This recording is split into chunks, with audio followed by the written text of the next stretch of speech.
Good morning. Our topic for today is angles of elevation and depression. First, let's define these two types of angles.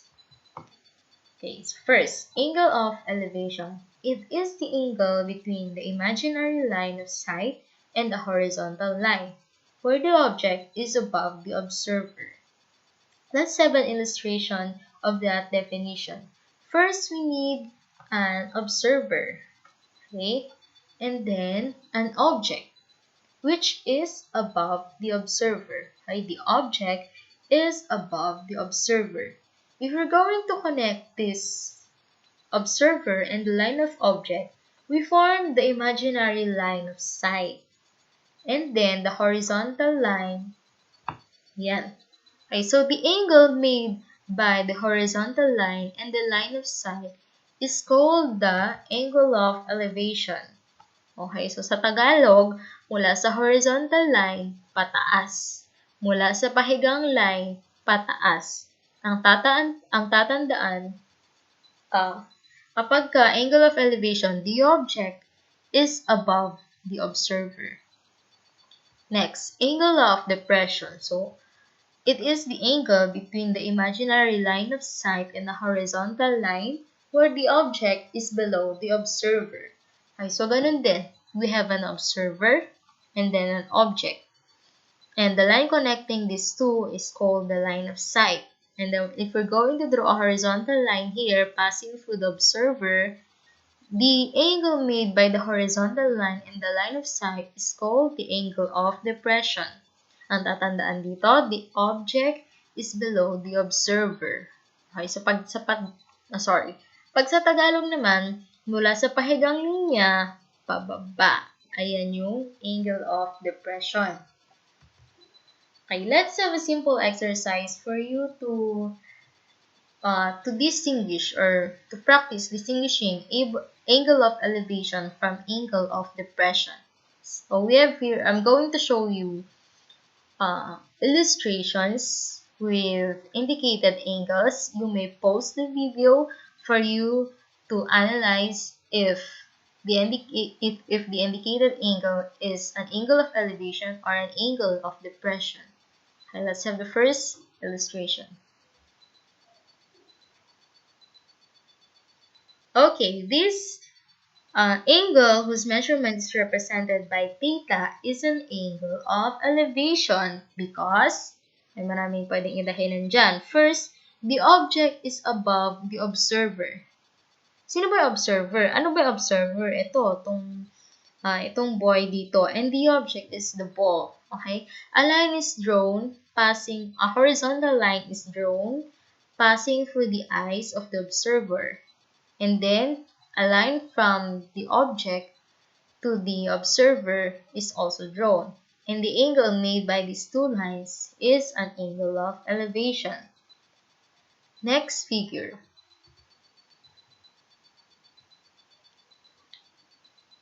Okay, this is an example of an angle of depression.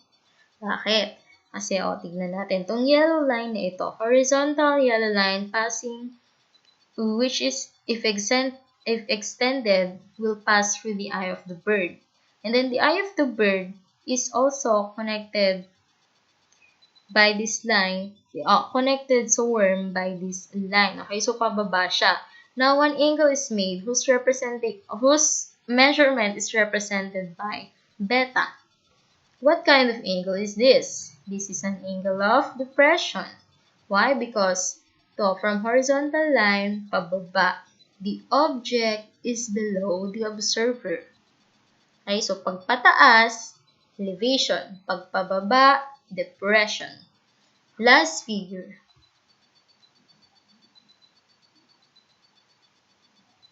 Okay, this third figure is neither an angle of elevation nor an angle of depression. Why? First, do you see a horizontal line? Here? Or here? Edi dyan? Dyan? O kaya dito? No. Ang meron ay ito, line of sight or line of connection between the kite and the nipa hut and the line representing the altitude of the kite. Ang altitude ay vertical. Perpendicular, it's always perpendicular to the ground. It is vertical. So, meron ba tayong horizontal line na pinakita? Wala. This angle, whose measurement is represented by A, this angle is made by this line and the vertical line. So, walang horizontal line, walang angle of elevation, walang angle of depression. Kapag sa pagsasagot ng problem or illustrating situations of a problem, pag sinabing angle of elevation and depression, hindi nyo pwedeng gawin ganito. Ang laging tatandaan, dapat nakabase siya sa horizontal line. Either gawan mo ng line dito sa taas or gawan mo ng line dito sa baba, depende kung elevation ba siya or depression. Kapag ang line ay nasa taas, for depression yon. Kapag ang line ay nasa baba, for angle of elevation yon. Okay, so now let's try to solve simple problems involving angles of elevation and depression. Let's read first. A tower is 15.24 meter high. At a certain distance away from the tower, an observer determines that the angle of elevation to the top of it or the tower is 41 degrees. How far is the observer from the base of the tower? Okay, let's have a simple recall. What are the steps again in solving our problems, or the steps we are usually utilizing?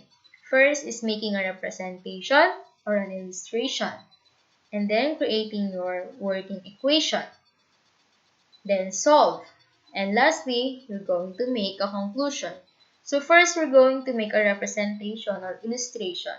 At dito sa problem to, mas appropriate gumawa ng illustration. And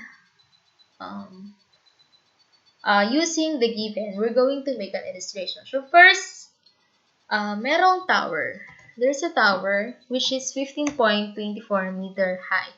Okay, class, in creating, in drawing an illustration, hindi naman kailangan napakaganda, napakadetalye, or true-to-life drawing.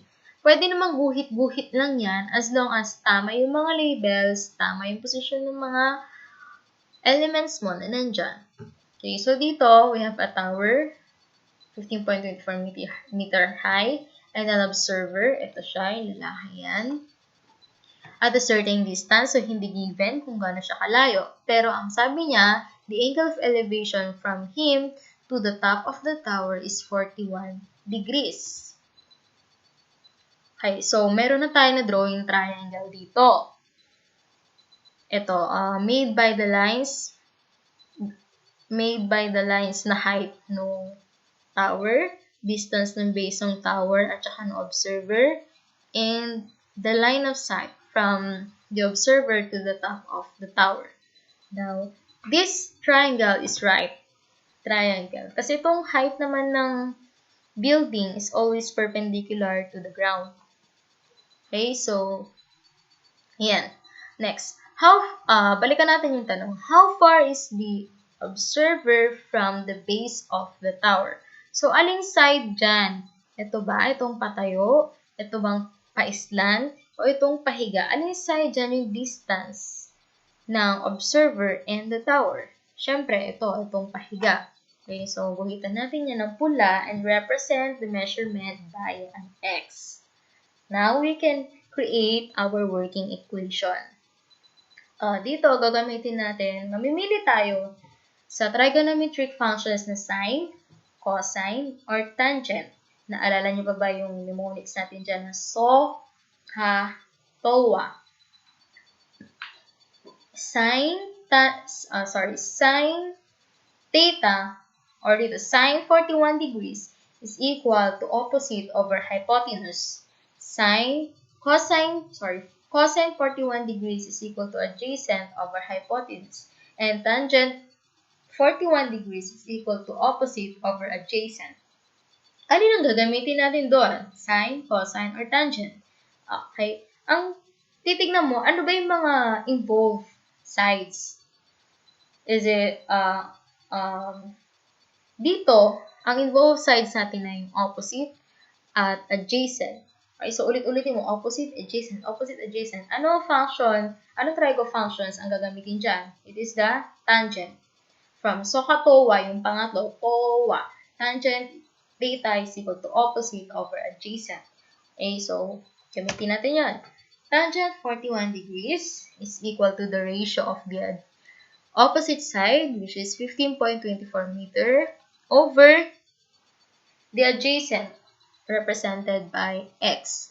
Now, applying, dito na papasok yung solving for the value of x.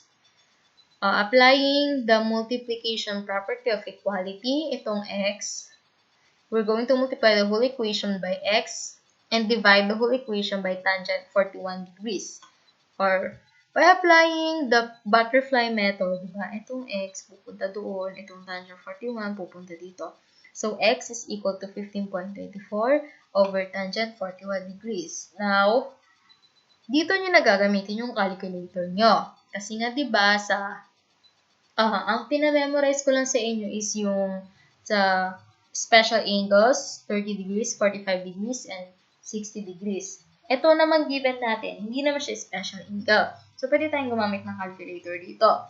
I-enter mo lang siya sa calculator mo. Ay pag-aralan natin kung paano gamitin ng ating mga sariling calculator.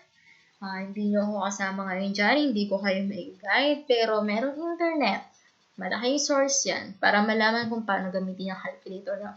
Okay, so yan, in-enter ko na. Ang lumabas is approximately 17.53. Okay, so dito, sa final answers, medyo magkakaroon tayo ng magkakaroon tayo ng pagkakaiba-iba. Malaki yung probability na may pagkakaiba-iba. Kasi, pwedeng masipag ka at in-equate mo, hindi mo siya direct na nilagay sa calculator. So, nag-equal sign ka ulit dyan, 15.24 over, kinuha mo yung value ng tangent 41. Okay, ang value ng tangent 41 degrees ay 0.869286737. Tapos, ayaw mong kopyahin lahat yun. Okay, itry nyo palabasin sa calculator nyo. Karamihan ng calculator, napakahaba na ibibigay na sagot dyan. And, paano kung tinamad ka? Hanggang 0.87 lang ang kinuha mo, nag-round off ka, hanggang 2 decimal places lang. Okay, so magkakaroon ng difference dito sa huling sagot mo. So, ang solution dyan is, okay, ganito. As long as approximation symbol yung gagamitin mo, hindi equal sign. Itong equal sign, dalawang bar, equal sign. Itong dalawang wave, approximation yan. Or approximately. Pag yan ang ginamit mo, i-consider ko kapag ka dito sa dalawang decimal places ay iba yung sinulat mo. Kasi pwedeng dito sa solution, nagra-round off ka na, tapos nag-round off ka ulit dito sa huling sagot mo. Iba na yung magiging answer mo dun sa diretsong nag-compute sa calculator. But it is still considered as long as hindi naman sobrang layo. Hindi na umaabot dito sa whole numbers yung pagkakaiba-iba. And ginamit mo yung approximation sign. Okay, so tapos na tayo sa illustration. Alam na natin yung working equation natin, and na-solve na natin. Ang last step ay gumawa ng conclusion. Kasi kahit anong ganda nitong drawing mo, haba ng solution mo, ay kung hindi mo naman nasagot yung tanong ng problem, parang nonsense naman yung ginagawa mo. Okay? Diba? So, ano ibig sabihin niyo yung lahat ng pinagkagagawa mo? So, balikan natin tanong. How far is the observer from the base of the tower? Diyan tayo gagawa ng conclusion. Therefore, the observer is 17 or approximately, okay, dapat nilalagay yun. The observer is approximately 17.53 meters from the base of the tower. Okay, so dito sa drawing makikita natin na itong pulang linyang yan, 17.53 meters yan. In real life situation, pagka ginawa mo sa totoong buhay, yan, malapit sa 17.53 ang makukuha mo. Okay. Next example. From the top of a cliff 280 meters high, the angle of depression of a boat is 25 degrees. How far from the base of the cliff is the boat? first, gawa tayo ng illustration. Let's identify the objects and the given measurements. Like first, merong cliff. Dito, from itong cliff na to ay 280 meters high. And then, there is also a boat. Ayan, nauna yung, ito yung boat. Okay, the angle of depression of a boat is 25 degrees. So, paano yung kapag ka-angle of depression, di ba? From horizontal line, pababa. Okay, so magdodrawing tayo ng horizontal line. Ayan, na dapat parallel or passing through the top of the cliff. O, ito, okay. So, hindi siya nakadikit dito sa top ng cliff. Pero kung makikita nyo, pag in-extend mo tong horizontal line na to, dadaan siya dito sa top of the cliff. And then, ito rin, line from the top of the cliff to the boat. Okay, these two lines form an angle or an angle of depression whose measurement is 25 degrees. Okay, so, paano tayo makakabuo ng triangle? Pwedeng dito. Kaso, ang gulo-gulo tignan, okay? So, dito ko na siya nilagay. Itong green line. So, makikita, they form a right triangle. Itong, mula dito sa boat, draw a line perpendicular to the horizontal line dito. Para magkaroon tayo ng right triangle at magamit natin yung mga trigo functions. Okay, so meron na tayong 280 meters. Meron tayong 25 degrees. How far from the base of the cliff is the boat? Ang tanong, gaano kalayo itong boat from the base of the cliff? Hindi naman, ito pag nag-drawing tayo ng line dyan, ayan, yung distance, hindi naman siya involved sa triangle. So, anong gagawin natin? Ito pa, itong height, wala naman siya sa triangle. Dito sa triangle na to, itong green na triangle, 25 degrees lang ang given. Paano tayo mag-solve yan? Okay, we're going to use the concept of parallel lines. Okay, this ground, or itong surface ng water, ideally, it is horizontal line. Okay, tsaka ito naman, horizontal line na to, horizontal line din to, parallel siya dito.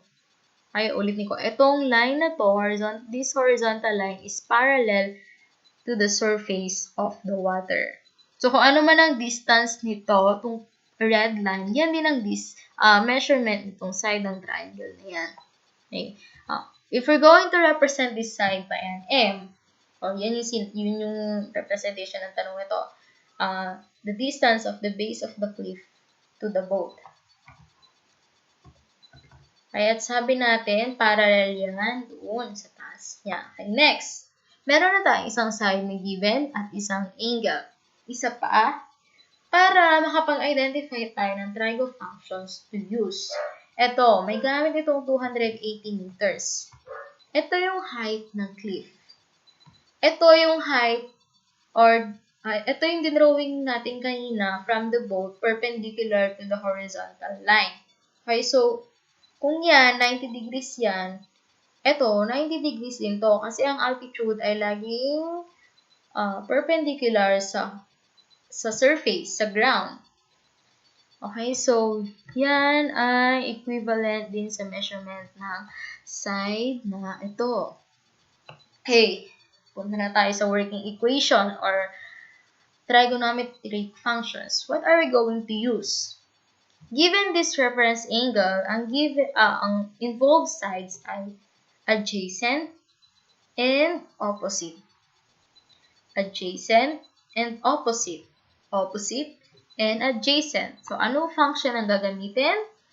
Tangent function again. So, yan. Tangent 25 degrees is equal to the opposite, which measures 280 over M, or the representation of the measurement of the adjacent side.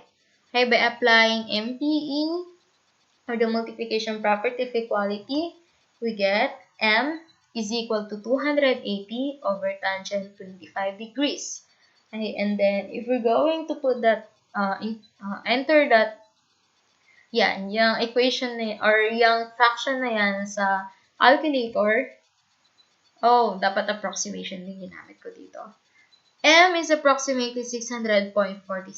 Kasi nag-round off ako dito. Hindi lang hanggang 2 decimal places yung binigay ng calculator. More than that. Mas nakalimutan mo ilagay. Okay, so we're done with the solution or the solving part. Now, sa conclusion na tayo. Sagutin natin itong tanong to. How far from the base of the cliff is the boat? So, yung M. Yung M na nasa baba kanina, remember? Okay? The base of the cliff is approximately 600.46 meters away from the boat. Okay? So, that is the end of our 2 examples. Let's have a summary of our topic. Angle of elevation is the angle between the imaginary line of sight and the horizontal line where the object is above the observer. Itong mula sa horizontal line, pataas. Next, angle of depression is the angle between the imaginary line of sight and the horizontal line where the object is below the observer. So, ito nasa baba from horizontal line, pababa. Okay, so that's all for this day. I hope you learned. I hope naintindihan nyo. Kung hindi naman, pwede nyo tanungin. Pwede nyo akong i-message, pwede mag-comment dito, pwede mag-comment dun sa Google Classroom natin. Ang hinihingi ko lang, since hindi tayo face-to-face ngayon, is i-approach nyo ako as much as you can. At kapag ka nagtanong kayo sa akin, kung pwede, detailed, alam ko kung saan nag-start yung problema nyo, kung saan yung part hindi nyo talaga naintindihan, para mas kaya kong kayong tulungan. Ay, tulungan natin ang isa't isa dito. Sasayang nga, dapat magkakaharap tayo. Ito maganda i-discuss to pag nasa harap ng klase. Okay, so that's all for today. I hope you learned. Balik na kayo sa Google Classroom.